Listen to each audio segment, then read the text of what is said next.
I seen him fight his last fight. He was tired in that 12-round span. Like, you could tell every time he fight, it's always like a gas tank problem. Anybody.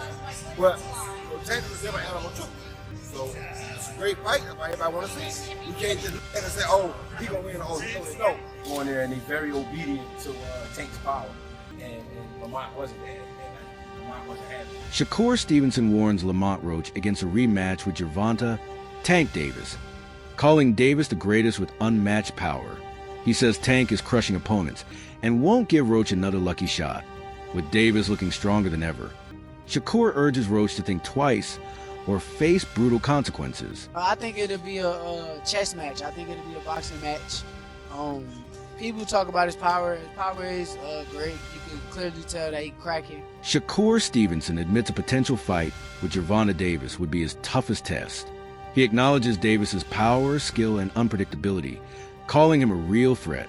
Shakur respects Davis as a dangerous opponent who could truly push him to his limits, knowing the battle will be anything but easy. What would be your hardest matchup? Devin Haney, Tank, or would it be Ryan Garcia?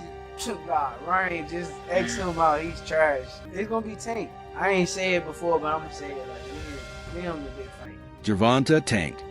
Davis looks more powerful and jacked than ever in new training footage, showcasing his intense focus and impressive physical transformation. His tweet, "Somebody is in trouble," has fans buzzing, signaling that he's locked in and ready to dominate. Boxing legend Roy Jones Jr. calls Davis a different kind of beast in the ring. While Jones admits the upcoming fight is unpredictable, he believes Tank's raw power and elite skill will ultimately shine through. Jones expects Davis to make a statement, dominate his opponent, and remind everyone why he's a force no one should underestimate.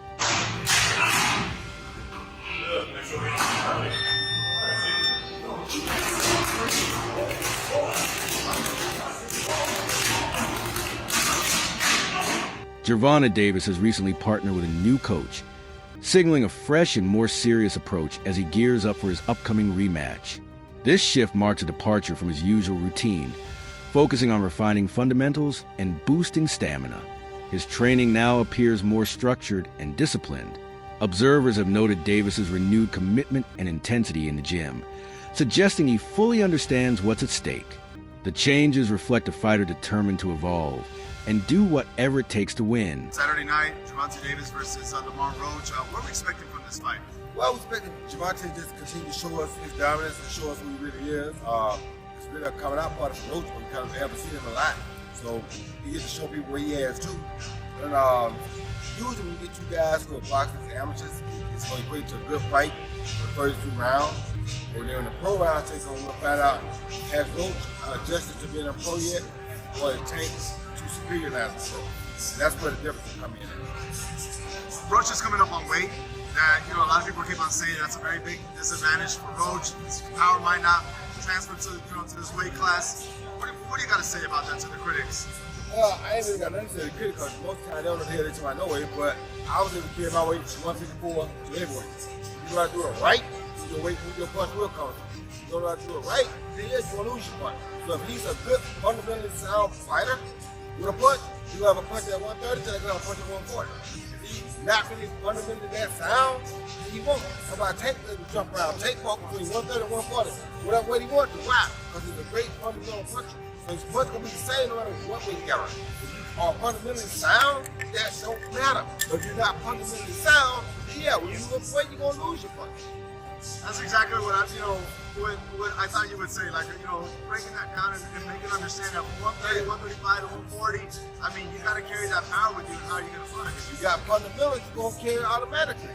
I took it all the way to heavyweight, from a junior middleweight. There's a growing belief that Gervonta Davis wasn't at his best in the first fight, whether due to distractions or flawed strategy. Fans and critics agree he underperformed. Now, with his reputation on the line, Davis appears focused on redemption. His recent actions suggest he's aiming to silence all doubt. This time, there will be no excuses. He doesn't just want to win the rematch. He wants to make a statement and prove exactly who he is. Yo, what's going on, fight fans? Check it out. It looks like Gervonta Davis has a new coach. Now, this is Coach Mustafa. He's a well-known coach down in the Atlanta area. and looks like he's starting to train with him. I know he has that upcoming rematch coming up. Looks like it's slated for June. Now, this coach is known for his working on timing, precision, accuracy. Those are some of the things that this coach is well known for. He's also been training Tevin Farmer for his past 2 fights. Now, what does this mean for Tank? Is he leaving Coach Kyle and Coach Penny, or is he adding Coach Mustafa to the team? Is it smart to switch trainers so close to a fight? Let me know what y'all think down in the comments. Experts and boxing fans have noted Gervonta Davis's recent silence, especially as Lamont Roach continues to speak out in interviews and on social media. While Roach stays in the spotlight, Davis has kept a low profile. Analysts believe this quiet approach is intentional, signaling intense, behind-the-scenes preparation and focus. The stark contrast between Roach's talk and Davis's silence has fueled speculation that Tank is locked in and planning something major for the upcoming rematch. Breaking news, Tank Davis vs. Lamont Roach 2 is set for August 16th in Las Vegas. And this is a rematch of one of the most controversial fights in recent memory, where Roach arguably won 7 to 8 rounds of that fight, and then Tank took a voluntary knee in round 9, which wasn't ruled a knockdown, but ultimately it was scored a majority draw. Now in the rematch, I do expect Tank to look much better than he did in the first fight. I don't think that was his best performance by any means, and that means being more active in the early rounds, not just staying on the ropes looking for counters. And I'm sure he'll be willing to exchange more with Roach this time around. The left hands, the combinations, the body shots, that's where he had the most success in the first fight. And Roach, he just needs to stick to what made him so successful in the first fight. His forward pressure, staying behind that jab and right hand. But most importantly, he wasn't scared to take it at Tank, but he also didn't get too aggressive. Most of Tank's opponents, if they're scared of the power, they'll sit back on the ropes, get slowly broken down, or if they end up getting too aggressive, they get caught with the counterpunch. But Roach, he was sharp that whole fight. I would go Tank in the rematch. I think he has a lot more to show this time around, but Roach did prove to be a very tough test. But you guys let me know who you got. Trainer Greg Hackett didn't hold back, calling the upcoming rematch absolutely crucial for both fighters. He believes neither has a clear advantage, and each will need to be at their absolute best to win. Hackett warned that any slip-up could cost Davis the fight. He stressed the importance of staying mentally locked in and bringing full intensity to the ring. This time, he said, there's no room for complacency or overconfidence. Every moment will count. Oh yeah, so we hearing that they got the fight set and scheduled, and it's going to be in Vegas, and it's going to be this August. So yeah, it's basically just been reported. I'm not gonna lie, we knew it was gonna happen because they both said they down to do it. They both said they got to do the rematch because it was too close. All I'm gonna say is, I'm hoping that boy Tank, because he been quiet lately. Lamont, you been yapping. Talking about you should have won. You keep dwelling on that little almost close win. That boy Gervonta, that Tank, he been we ain't never seen Tank in this mode. I will say that Lamont, you're a very skilled fighter. But you should be nervous because we ain't never seen Tank like this. He's quiet. Like, he's literally hushed, bro. You just seen training. And now out of nowhere, he's like, hey, bro, we just have to fight up. That's actually dangerous. That's actually dangerous when you think about it. Like, dude ain't said a word. Even once the fight was over and pressed, he got the little hat on. He's like, yeah, man, we can do the rematch. And he said it. I'm going to go in the gym and I'm going to train. I'm going to just be quiet and work. Good match to Lamont. I ain't going to lie. If I was Lamont, I'll be a little nervous. You ain't got to be scared, but I will be a little nervous because usually Tank, he the one that's like, yeah, don't bring your moms to the fight. Don't bring your people to the fight. Dude been real hush-hush lately. I'm not going to lie, y'all. They said the fight set up for August. I might have to go to this one in person. In August is my birthday, bro. I might have to go to this one in person, bro. Because this right here, at this point, they're rivals now. This is like the perfect boxing story. They come from the same side of the Yosemite mat, come from the same gym and camp. I'm not gonna lie, they've been at it since they was kids. This like the perfect boxing story, y'all. I'm not gonna lie, we might have to be in there in person. But like I said, y'all already know how it go. When it come down to it, I'm putting my money on my boy Tank. Lamont, you definitely are skilled, and I'm going into this fight knowing that basically I know you're gonna put up a good one. But I got my money on Tank. We ain't never seen Tank like this, but dude quiet and he ain't saying nothing. The fight just got booked. Oh yeah. Former champion Mikey Garcia offered a more measured take on a rematch, noting that Gervonta Davis typically learns from past mistakes and is likely to come in better prepared. Garcia praised Davis's ring IQ, but cautioned that none of it matters if his mindset isn't right. He warned that mental lapses could undo all the hard physical work. Garcia even stated that if Davis isn't fully focused and locked in, he shouldn't step into the ring at all. It's rumors of what's going on in Tank's camp and, you know, training with this person, training with that person. Yeah. Who has the edge heading into the rematch? Neither one of them. Lamont, you know what? I'm lying. 55-45 Lamont. Why? Lamont got the edge because he already did the unexpected. He was supposed to get knocked out coming up from 130. And not only did he not get knocked out, he performed. He possibly won the fight. That's what some people believe. I thought it was a very close fight. I think, but after you asked me that question, I'm thinking about it. Yeah, I think Lamont do have a slight edge, just because he did what he wasn't supposed to do. So a lot of people go in there and they're very obedient to Tank's power, and Lamont wasn't there, and Lamont wasn't having it. And he said he wasn't having it. He said it before. Y'all tripping. Y'all must be really like tripping. So I guess we was tripping.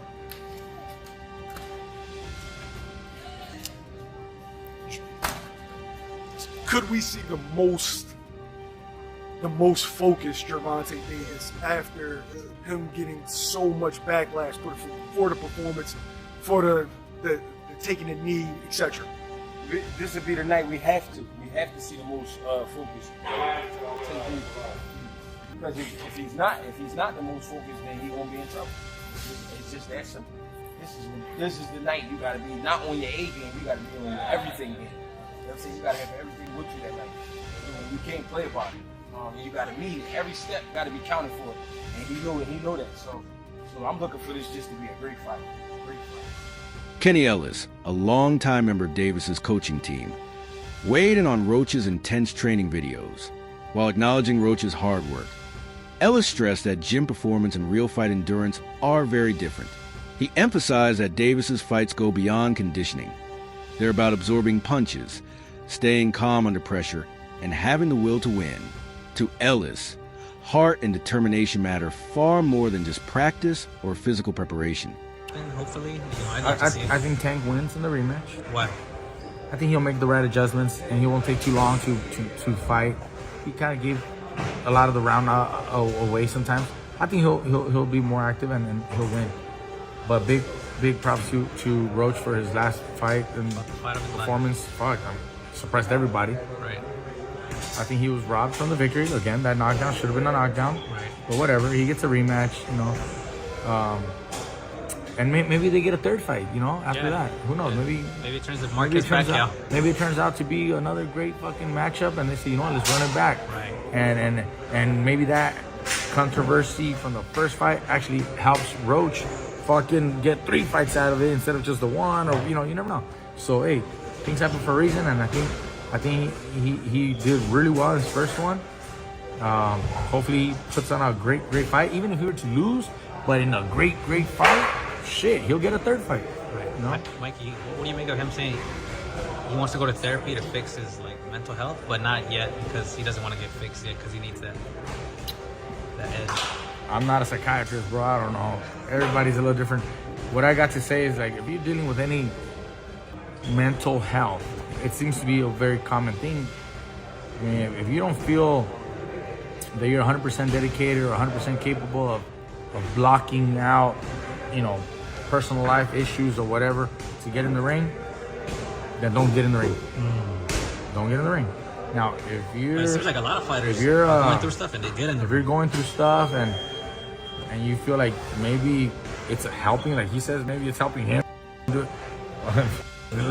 let him do it. I don't know. Since the last fight ended controversially, fans have debated endlessly over who truly won. Some believe Roach did enough, while others argue Davis had the edge. Now, the rematch is seen as a definitive answer. Both fighters have something to prove, and the audience demands clarity. No more draws or debates, just one clear winner to settle the score once and for all. You see a different Lamont Roach coming into this fight? No, I don't. It's, I tell people all the time, no offense, no, this is not a Lamont Roach fight. A fighter can do everything in the gym, man. They can do their push out, their pull-ups, they can run 10 miles a day, they can eat their diet, they can change their diet, they can do everything right, but it have to be in your DNA to take pain. You know what I'm saying? Mm-hmm. Are you willing and able to take the pain that come with this shit? That's for any fight. You know? Right. and that's the difference in a lot of the fights. You got to be willing to take the pain that come with it. Now, in the actual fight, not the training, in the actual fight. In the actual fight, what's the difference between the pain inside the gym gearing up to the fight versus the lights and being on Showtime? No, the workout pain, muscle sore, fatigue, that's different, but they prepare you for those lights. That pain in the actual fight, man. When shit get rattled, your eggs get scrambled, your eyes get blurry, fucking mouth and nose get fucked up.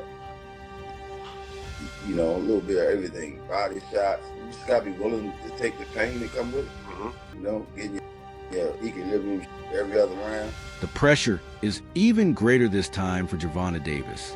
If he falls short again, especially without a valid excuse, it could seriously impact his reputation in the boxing world. While one loss might be seen as a bad night, a second defeat in a high-stakes rematch could raise serious doubts about his legacy. Fans and critics may question if he truly belongs among the sport's elite. With his reputation, pride, and future opportunities all at stake, Davis must deliver. This fight could define his standing for years to come. I just want to know, when is the rematch going to happen at this point? Because I'm not going to lie, for it to be a whole month later and y'all still arguing over who actually won is just really like, okay, yeah, run it back, because we got to go ahead and settle this, squabble this up. I'm not going to lie, I'm not going to say neither fighter is shitty, okay? Because after the fight I seen on March 1st, yeah, they both was tagging shit, both getting up with each other, okay? I feel like this is the perfect match. If anybody's gonna do a rematch, it need to be there, period. And Gervonta was stinging him. I'm not gonna lie, he was stinging him. Great fight for him. But I'm not gonna lie, he came out knowing what he was trying to do. Y'all have to give it to him. Like, y'all just be hating, okay? Y'all can't get in the ring and fucking fight. Y'all just be hating. He's something to give him no day props, okay? Because Gervonta had a great fight. Y'all get me wrong, my money was on him. But I think what messed him up was the fact that when he came out, y'all know he usually 2 steps ahead. He was 3 steps ahead. I feel like he already had Tank figured out. And he definitely was not expecting that. And him, on the other hand, I think he came in really having something to prove. I'm not going to lie, y'all. Like, it was a really good fight. And I feel like this is how I see it. In the beginning of the fight, he was stinking, back to back, you know what I'm saying? And then at the end of the fight, that's when he finally kicked it up. But I seen consistency from him through the whole fight. I'm not gonna lie, like, so I just feel like the rematch didn't happen because never know. He might, now that he was 3 steps ahead, become 8 steps ahead. And he might knock his butt down. But at the end of the day, it's like, we need this rematch because I don't think this is ever gonna be a dispute that is settled and, officially he won, he lost until they fight. Like, we gotta see it. Kenny Ellis has been hinting at major changes in Tank's camp ahead of the rematch, though he hasn't revealed any specifics. His tone, however, suggests something special is in the works. Ellis insists this fight will be very different from the first, sparking intense curiosity. His silence on details only adds to the mystery surrounding Davis's preparation. Whatever is happening behind the scenes, his team believes it will have a big impact on fight night. The upcoming rematch between Gervonta Davis and Lamont Roach has captured the boxing world's attention like never before, with Davis bringing in a new coach and training harder than ever. The pressure to prove himself and silence doubts from their first bout is immense. Analysts, former champions, and Davis's own team agree there's no room for mistakes. While Roach remains confident and vocal, Davis's quiet focus signals he's locked in and ready. Match happening to work, because I'm ready to see a motherfucker get knocked out again. I'm not here to debate, because y'all really go neck and neck for this for the rest of the tournament on who y'all think really won, who y'all think should have won, who y'all think didn't win. This is probably one of the biggest debates that will never be solved. Well, they put up a good fight, I'm not gonna lie, y'all, but damn near seemed like it was set up for them to have another match. Because exactly what Lamont did to Tank the whole first half, that's what Tank did to Lamont the whole second half, so what the fuck? It literally went neck for neck. I feel like it was a tie in my opinion. It's so hard to even say that though, because you just see so much demolishment from one, and then for it to flip to the other, and it just had your mind like, what? Just really had your mind blown, like what the fuck? I feel like when it came to the decision of the fight, a lot of people were real biased. A lot of people definitely get off of just their personal opinion of the person, their history of liking the person, not off of the fight itself. I will admit that really going into this fight, the first time, I thought Lamont was going to get his shit knocked off. I thought Tank was going to do him in. Now, although Tank did really show him something at the second half, I'm not going to lie, Lamont had him. He stuck with him the whole 12. You know anything about boxing, especially boxing motherfucker like Tank, you know that It's a flex the last 12 rounds just as much as it is to beat a motherfucker. The fact that Lamont lasted 12 rounds with him was really getting up, I'm not gonna lie, stinging shit, all 12. It showed that this next match gonna really show who the fucking winner was. I do gotta say, Tank probably gonna come ready for him, but the fact that Lamont came ready for him as he did last match, I ain't gonna lie, I'm scared for both of them. This should be bigger than the Super Bowl, I'm not gonna lie. They say it's supposed to be happening in the summer, which would be a really good way to kick off the summer. Now I know these two got a vengeance out for each other. Regardless of going up together and fighting together, I'm not gonna lie, y'all. The way that fight went down, I'm not gonna lie, I really feel like this was history. Like, I can't wait to watch this shit again. That's all for today's video. See you next time.